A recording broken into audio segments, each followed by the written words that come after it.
Today we're going to talk about military watches and how these watches have changed the industry forever and how war, and basically every war, is funding the watch world. It's actually crazy. You want to stick around. What do you mean funding the watch industry? The watch industry is so important, for example, in Switzerland. If the watch industry falls, the country will go bankrupt. That happened in the Second World War, and therefore there was a special division in Switzerland that was protecting the watch industry. However, Switzerland made a lot of money during the war because all the brands sold to the Germans as well. Money talks, mate. War is a mad money maker. That being said, we're gonna jump straight in. President Eisenhower, President Dwight, not Johnson. Why the f is that name? Dwight Johnson. Dwight D. Johnson. Dwight D. Eisenhower. Why is this in my head? Funny bit is he wasn't the president during the Second World War, let me clarify that, but he was the supreme leader, the daddy, the boss man of the US Army during the invasion in Europe. After the Second World War, he became the president of the United States. You know why we call the Rolex Day-Day? This is actually really annoying, right? It actually annoys the bollocks out of me. But you know why we call the Rolex Day-Day the presidential? Because of Eisenhower. He was the first president to wear a Rolex. Actually, in 1950, Rolex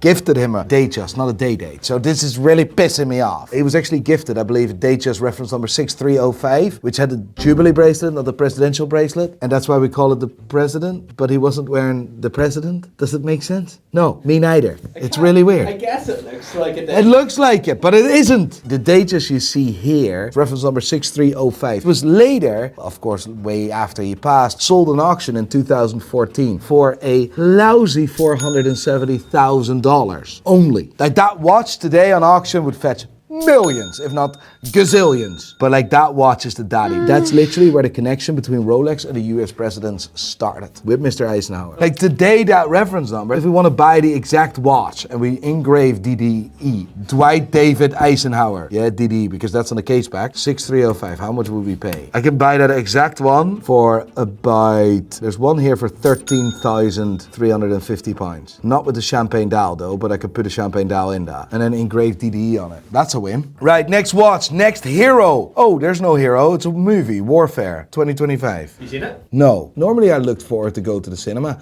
And I said this in a previous video. It's so unclear. Some movies don't even go to the cinema. He's definitely wearing a G-Shock. This movie about like Navy SEALs. Yeah, if you're a Navy SEAL, you wear a G-Shock. You can't break them. They're the daddy and they look quite cool. They look manly. That's what war did to watches. Manly. This year at Watches and Wonders, I met two people that are in like the real high group of US military that basically go and, well, they were the guys that were involved in Osama bin Laden's thing. Correct me if I'm wrong, it could be this group, or there are several, of course, groups of whatever you call that in the US Army, right? This group had a special watch made for them by Tudor. They were wearing it, and it had a special dial. Like I know a lot of the military guys, and definitely in the US, they're all watch mad. They have like watch community groups within the military. It's class. It's incredible to see that. Tudor's a big one. Hamilton is a big one. We just became authorized dealers of Hamilton, which is absolutely insane. So if you want to buy a Hamilton, a Tissot, Rolex, Richard Mille, any of them, or you want to sell them, prideandpinion.com. Now, sorry for the plug. Let's talk about G-Shock, which we're also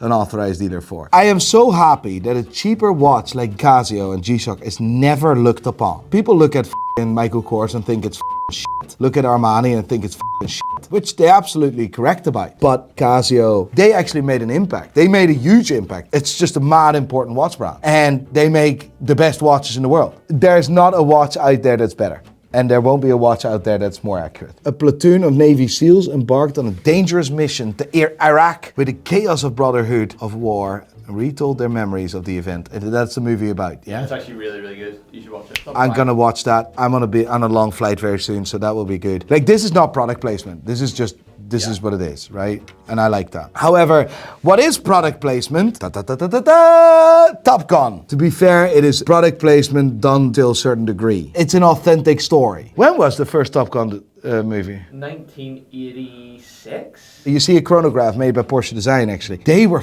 class back in the day. Still, they are cool. That was the first Top Gun, and there wasn't an official partnership with IWC at the time because the partnership only started really early 2000s or mid 2000s, in the 2000s anyway. There is an authentic work relationship, a real work relationship between IWC, International Watch Company, and the US Navy. IWC does make watches specifically for fighter pilots, specifically for the SFTI, which is Strike Fighter Tactical something. But any idea? Instructor Instructions. It's a really weird name. As well as that, IWC is the only brand that is allowed to use the Top Gun logo on their watches. It's an official partnership. It's not just for the movie. This comes back at a history of IWC making pilot watches from the 1930s. Not just for the Americans, also for the Germans. If you're part of this elite group of fighters, you actually have a specific watch, like a specific IWC watch. That exact watch with a different case back is actually a civilian watch. So we call it the civilian watch, and then you have the actual combat watch. There's no difference in it bar the case back. There's some different engravings and stuff. Real cool story. So it's actually quite wild to see this because Tom Cruise is wearing the exact same watch he was wearing in Top Gun 1 and Top Gun Maverick. Like that's Porsche design. That has nothing to do with IWC. You do see IWC Top Gun watches, and specifically the Mark 18 worn by the other guys. I forgot the actor. I forgot his name, but he's class actor, by the way. Miles Teller. Yeah, he's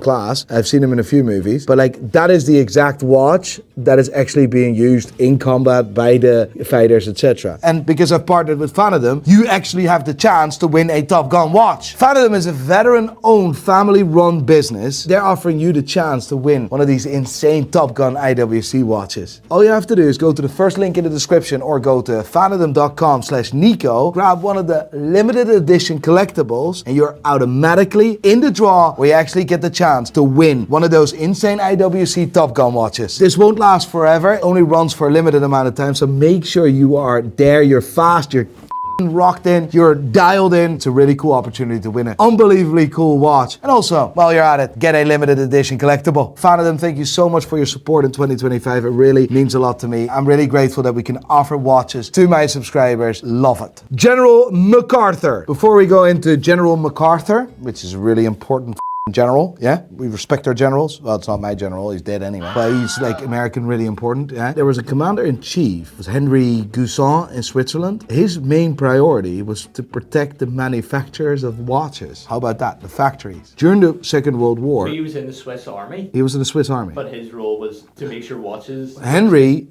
yes. You need to understand that 40% of the Swiss economy at the time was watches, manufacturing of horological devices. If that industry fell, Switzerland would have been gone, bankrupt, done, cooked. Luckily, Switzerland never saw war, if you know Is what that I why mean. they were always in the middle? Yeah, they were always in the middle. We need to just protect our watches. Yeah, exactly. But they also supplied to both sides, funny enough. So there you go. With IWC being the biggest Nazi of them all. Allegedly. I don't think that's alleged, is it? No, that's not alleged. It's confirmed, actually. It is what it is. For his work and his commitment towards the Swiss watchmaking industry, Henry Guisan got gifted, I think, the 100,000th certified chronometer. So Rolex produced many chronometers. Chronometer is a certification of a watch. I think Henry got gifted the 100,000th watch that Rolex produced. But Douglas MacArthur, General Douglas MacArthur, was a big fan of polo. I don't know the history of polo, but what I do know that the war, again, a war in the 30s, military's involvement in the creation of a watch was vital. Apparently, it were British officers and Indian officers that always played polo against each other or with each other. There's a story there. They challenged the guy to create a watch that would be able to resist the forces of polo. And that's how the reversal came about. That's also the reason why Jaeger LeCoultre is there today, because prior to that, it was just LeCoultre, not Jaeger. Mr. MacArthur was mad in polo. So, of course, he was getting one of the first reversos ever. What a weird thing to be obsessed with.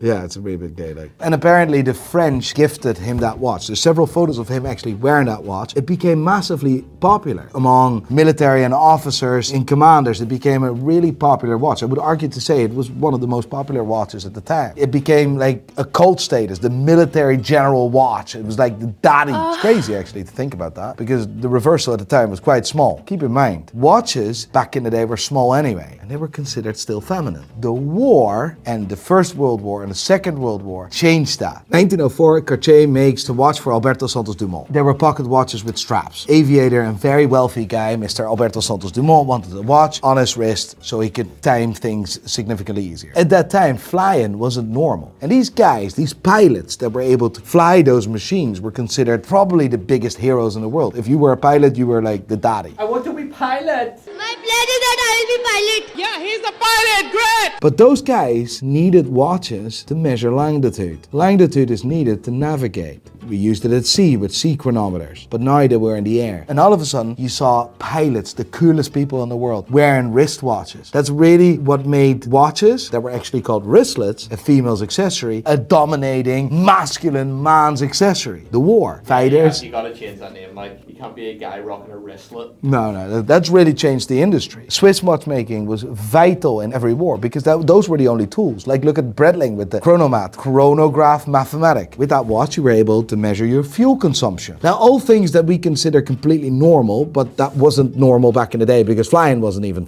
normal. The Reverso was the manly watch. It was special. And this was actually MacArthur's Reverso, which was sold on auction, I believe, for a lousy 87,500 Swiss franc. I would buy that at that price point. Today, that will go for probably double. Apocalypse Now, 1979. Movie I've never seen, name I've heard, don't know what I'm talking about. Captain Willer is sent to Cambodia, which I have been, by the way, which is some country, to be honest. The coolest one, Mr. Brando's watch. This is Brando's actual GMT. Like, would you believe that this watch was sold for $5 million in auction? The watch is insane, though. 1675. It looks like the tritium is well burned out, which is amazing. Looks like it's period correct. This is the actual watch from the auction house photos. I do feel that dial's way too clean. Look at the case as well. Like, that's way too clean for that watch. I just don't know anything about Apocalypse Now. I just don't know anything. I know this watch because last year, 2 years ago, it came on auction and everyone was talking about it. And I was like, yeah, good story. I wasn't really that interested in it. Don't miss out on the IWC Top Gun. Go to the first link in the description. Get your limited edition collectible and let's